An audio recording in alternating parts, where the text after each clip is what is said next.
How does one take a neutral-coloured, bright, broad-windowed pub in the middle of the day and turn it into a moody, romantic, and colourful restaurant at night? It all comes down to lighting.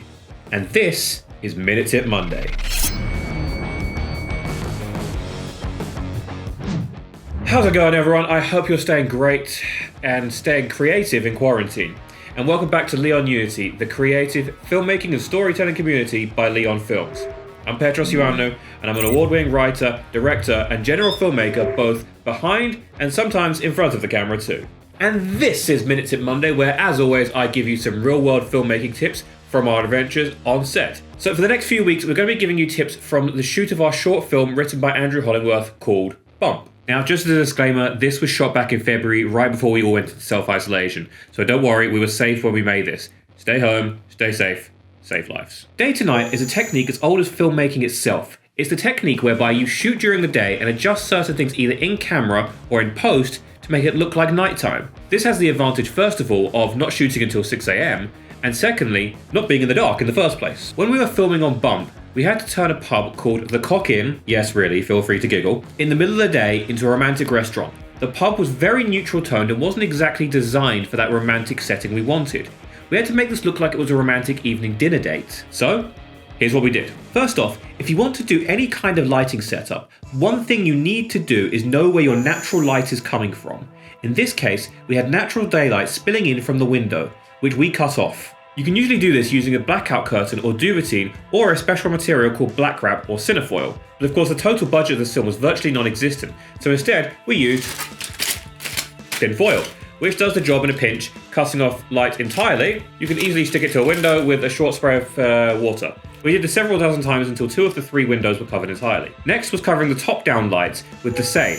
This first cuts out any nasty, harsh, direct light intruding on the shot, allowing us to replace it with our warmer, soft key lights. It also prevents sound from having to deal with harsh shadows created by very direct light onto the boom microphone that's hovering above the actors. So we cut it out. Now, because we're shooting day for night, we did keep a little light coming in from one of the windows, which at 5600 Kelvin is white.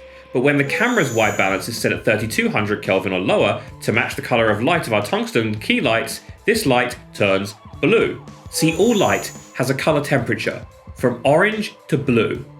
Your camera sets what's called a white balance to determine what exactly is the color white in its image.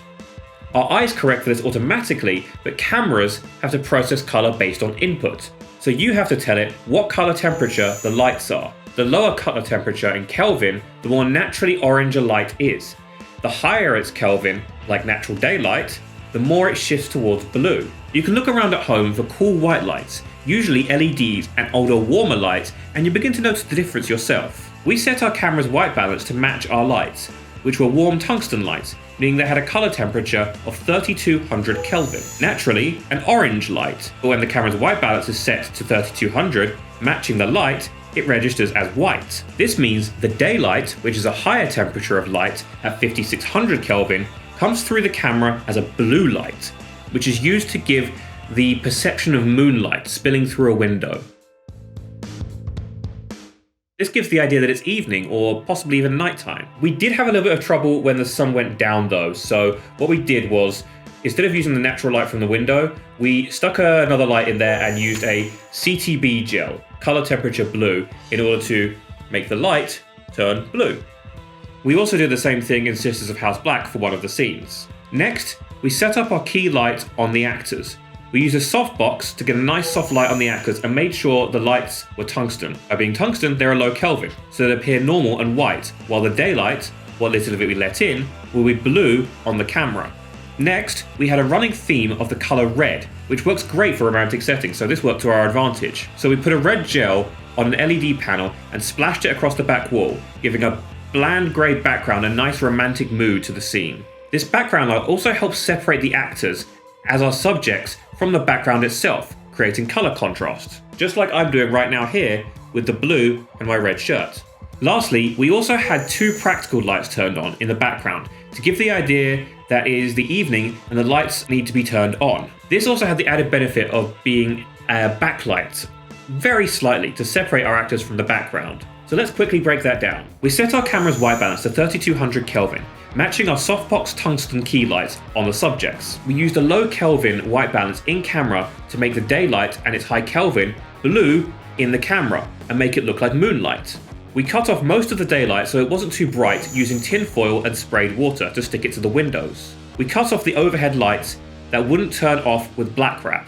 And we splashed the background with a red gel on an LED to separate the actors with two beautiful practical lights to make it seem like it was the evening. And so there we go. It's all about controlling the light by cutting it off in various ways and using the natural color balance of various temperature lights and the way our camera interprets light with its white balance to turn a bright pub into a romantic evening setting, all while shooting in the middle of the day. Mastering color balance can be a great way to master the mood of your scene. And we talk about all kinds of creative filmmaking things on this channel. So if you like that, consider subscribing to the Leon Unity channel. It really helps us out, and we have a Leon Unity Discord server where you can join us and other creatives for a chat. Or just hit us up on Twitter, Instagram, or Facebook. If you like this video, hit the like button and share the video to help us grow a community of filmmakers and storytellers. And tell us in the comment box below what other kinds of real-world filmmaking tips we can give you from our adventures on set. Now, normally I say get out there and create new worlds, but right now with everything going on, I'm just going to say stay in, stay safe, and create new worlds.